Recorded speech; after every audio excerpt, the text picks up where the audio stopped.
Hello everyone, I'm Mike Poland, the scientist in charge at the Yellowstone Volcano Observatory, and I'm here with the monthly update for Yellowstone on August 1st of 2019.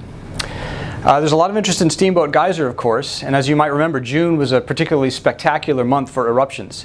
July, it calmed down a little bit. It went back to more weekly eruptions. It had eruptions on July 4th, the 10th, the 18th, the 24th, and the 30th. So 5 eruptions for the month, and that brings the total to 30 for the year. That's only 2 shy of the record that was set last year.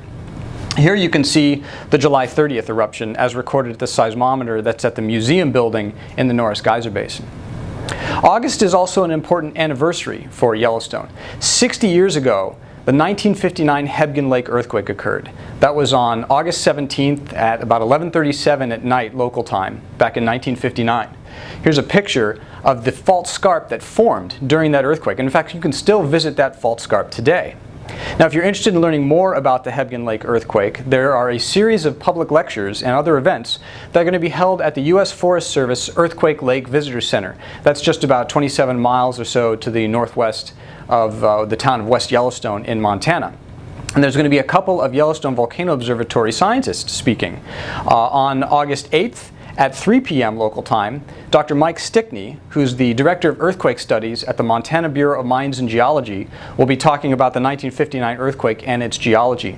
And on August 16th at 2 p.m. local time, Dr. Jamie Farrell from the University of Utah, and he's also the Chief Seismologist of the Yellowstone Volcano Observatory, will be talking about the impact of the 1959 earthquake on Yellowstone, including all of the geysers that make Yellowstone so famous. So if you're going to be in the region of West Yellowstone during that time period, you may want to check it out. And I think this anniversary also is a good reminder to us that earthquake hazards in the Yellowstone region are pretty significant. Magnitude 6 and 7 events do happen, and that's something that we all need to be aware of. Okay, let's get to the data for July. During the month of July, the University of Utah seismograph stations, which is responsible for the maintenance and operation of the Yellowstone seismic network, located 135 earthquakes in the Yellowstone region. You can see a map of those earthquakes here. The month included a swarm of 78 located earthquakes about 9 miles to the north-northeast of Old Faithful. This cluster right here included the largest earthquake of the month, which is a 2.9. That event was not reported felt by anyone in the park. Now, this is not unusual. About half of all earthquakes in Yellowstone occur as part of swarms. So this swarm right here, which occurred over the course of July 19th to the 28th, is pretty normal for the region. 78 out of 135 is sort of what we would expect. And overall, seismicity for the month was at background levels. In terms of deformation, we didn't see that much change either. This is a plot of the vertical deformation on the Sour Creek Resurgent Dome at the White Lake GPS station. Each dot is a daily measurement of the vertical position. When it trends down, that means that the ground is moving down, and up means that the ground is uplifting. And this is over the past 2 years. So you can see the overall trend is down by a few centimeters per year. There's a couple of places where it looks like it's popped up a bit, and we think that these are seasonal changes related to the storage of water beneath the ground due to snow melt or even lake level changes. There was one in the late spring, early summer of 2018, and we see another one that's sort of happening or just happened over the past few months. But overall, the trend since 2015 has been one of subsidence.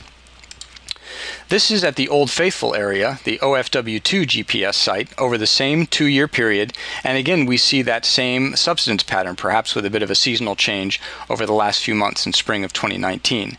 This has also been ongoing since 2015, this subsidence, and it's been occurring on the Mallard Lake Resurgent Dome, which is on the west side of the caldera. In the Norris area, we had been seeing uplift since 2015 at a rate of a few centimeters per year, but that stalled in about October of 2018, and since that time we haven't seen much in the way of any changes at Norris. So Norris deformation has largely been static, no uplift or subsidence for the last many months since October of last year. Now, if you'd like more information, you can always go to the Yellowstone Volcano Observatory website. We cover all the volcanoes in the southwestern United States and Yellowstone. So if you click on Yellowstone, you can get to current information and background information about the caldera system. That includes the current update for Yellowstone, which is posted on the 1st of every month. and also Caldera Chronicles, which is our weekly article about a different aspect of Yellowstone history, geology, current activity, or research. So we encourage you to check that out if you'd like more information. You can also email us if you like at yvowebteam, all one word, at usgs.gov. We're happy to answer any questions you might have about Yellowstone, current activity, history, geology, whatever you like. We love talking about Yellowstone. Okay, thanks for joining us, and next month we will be coming to you from Yellowstone National Park, where we'll be doing some field work. So we'll see you then. Have a good August.